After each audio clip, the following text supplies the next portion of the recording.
Jacob travaillait comme jardinier et essayait de collecter de l'argent pour sa mère malade. La fille de son patron, Lucie, était une gentille fille qui voulait l'aider, et elle en a parlé à son père. Ce dernier a pensé que Jacob avait dupé sa fille et l'a renvoyée, mais Jacob a découvert quelque chose de choquant lors de son dernier jour de travail. Maman, tout va bien se passer. J'ai de plus en plus de travail, grâce à M. Barnes, et je vais obtenir l'argent pour tes médicaments et tout ce dont tu as besoin, a assuré Jacob à sa mère au téléphone.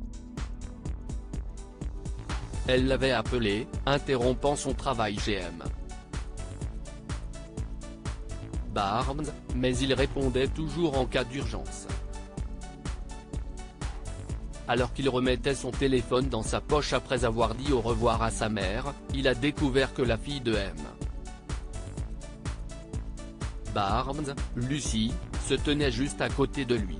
Elle avait 12 ans et était étonnamment gentille, compte tenu du fait qu'elle était née dans une famille très riche du Connecticut. « Hey Jacob », a-t-elle dit, les mains derrière le dos, en balançant son corps d'avant en arrière. « Et, Lucie, comment vas-tu ? Je plante aujourd'hui à cet endroit, les roses que ton père a dit que tu voulais, lui a-t-il dit en souriant. Tu as besoin d'argent pour quelque chose ? A dit Lucie, ignorant ce qu'il venait de lui dire. Jacob a acquiescé à contre-cœur. Oui, ma mère est malade. Mais ce travail va vraiment nous aider, et ton jardin sera le plus beau du quartier. Lucie a acquiescé, les lèvres pincées, et est revenue sur le sujet du jardinage.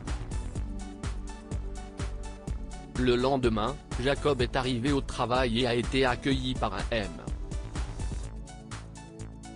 Barnes au visage rouge et à l'expression pleine de colère. « Vous avez poussé ma fille à me demander de l'argent. Comment osez-vous, espèce de bon à rien ?» lui a crié le vieil homme d'affaires. Jacob a levé les mains pour se défendre. « Non, monsieur. Je n'ai jamais fait ça. Je le jure. Je ne ferai jamais ça. Mais M. Barnes n'a voulu rien entendre. Il a secoué la tête, pointé son doigt vers Jacob et lui a dit « Je veux que vous finissiez le travail d'aujourd'hui parce que vous avez laissé une horrible tache de terre sur le côté de la maison. » « Mais si est-ce votre dernier jour ici? Est-ce que vous comprenez ?» a demandé M. Barnes à Jacob. Jacob ne pouvait qu'hocher la tête, choqué, et M. Barnes s'est éloigné à grands pas, toujours en colère contre lui. Jacob s'est dirigé vers le hangar, les épaules voûtées, se lamentant d'avoir perdu l'un des contrats les mieux payés qu'il ait jamais eu. Il n'avait pas encore terminé la moitié de son travail, et maintenant il ne gagnerait plus assez d'argent pour le traitement de sa mère. Il aurait préféré que Lucie ne dise rien, mais c'était une jeune fille adorable qui voulait seulement aider. Ce n'était pas de sa faute. Il a pris ses outils dans la remise et a inspecté la parcelle de terre dont parlait M. Barnes, même s'il ne se souvenait pas d'avoir commencé à travailler sur cette section. La parcelle de terre semblait toute neuve, comme si quelqu'un y avait travaillé la veille, mais cela n'avait aucun sens. Il était sûr de n'avoir touché à rien dans cette zone. Hier, il s'était juste occupé des roses de Lucie qui se trouvaient à quelques mètres de là. Il a commencé à fouiller dans la terre, pensant que c'était peut-être un chien qui cachait quelque chose, puis sa main a touché une surface dure. Il a retiré sa main, choqué, puis a pris la pelle et a creusé. Le tintement qu'il a entendu indiquait que quelque chose de métallique avait été enterré là, et il s'est mis à genoux pour découvrir les objets. Jacob a sursauté lorsqu'il a sorti de terre un calice en or, suivi d'une horloge ancienne et de plusieurs bijoux. Il était en train d'inspecter les objets lorsqu'un énorme mugissement a retenti derrière lui. « Comment avez-vous volé ces objets ? Vous êtes entré dans ma maison et vous avez pris nos affaires ? Oh mon Dieu, même les bijoux de ma grand-mère. J'appelle le 911 immédiatement, espèce de voleur », a hurlé M.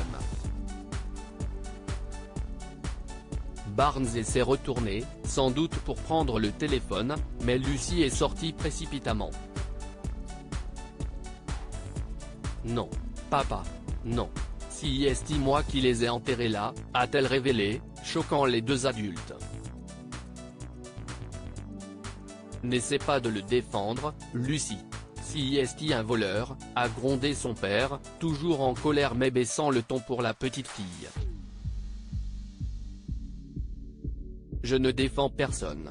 Quand tu m'as dit hier soir que ces problèmes d'argent n'étaient pas les nôtres, j'ai pris quelques objets. Nous n'en avons pas besoin, mais ils pourraient vraiment aider la mère de Jacob. » Lucy s'est mise à pleurer. Alors que M. Barnes est choqué par les aveux de sa fille, Jacob a pris la parole. « Monsieur, je vous jure que je n'ai jamais rien dit ni demandé à votre fille, et que je n'aurais pas gardé ces objets non plus. Je les ai juste découverts parce que vous m'avez parlé de ce pot de terre. » L'homme âgé a regardé Jacob et a hoché la tête, même s'il était évident qu'il était sous le choc. Mais il a ensuite vérifié les caméras de sécurité et a constaté que sa fille avait effectivement enterré les objets tard dans la nuit. Il s'est excusé auprès de Jacob pour son emportement et lui a permis de conserver son emploi. Pour se faire pardonner, l'homme d'affaires a parlé à plusieurs de ses amis de Jacob et de la qualité de son travail.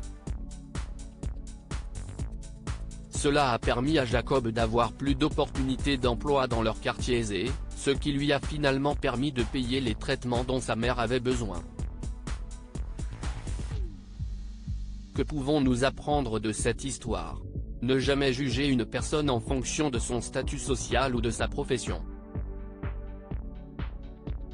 M. Barnes s'est méfié de Jacob lorsque Lucy a demandé de l'argent pour lui et a supposé que son jardinier lui avait volé des bijoux.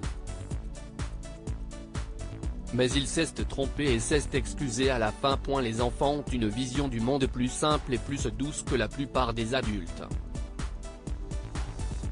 Lucy ne comprenait pas pourquoi son père était si en colère alors qu'elle voulait simplement aider. C'est parce que les enfants peuvent voir le monde avec naïveté et avec un cœur pur. Partagez cette histoire avec vos amis. Elle pourrait égayer leur journée et les inspirer.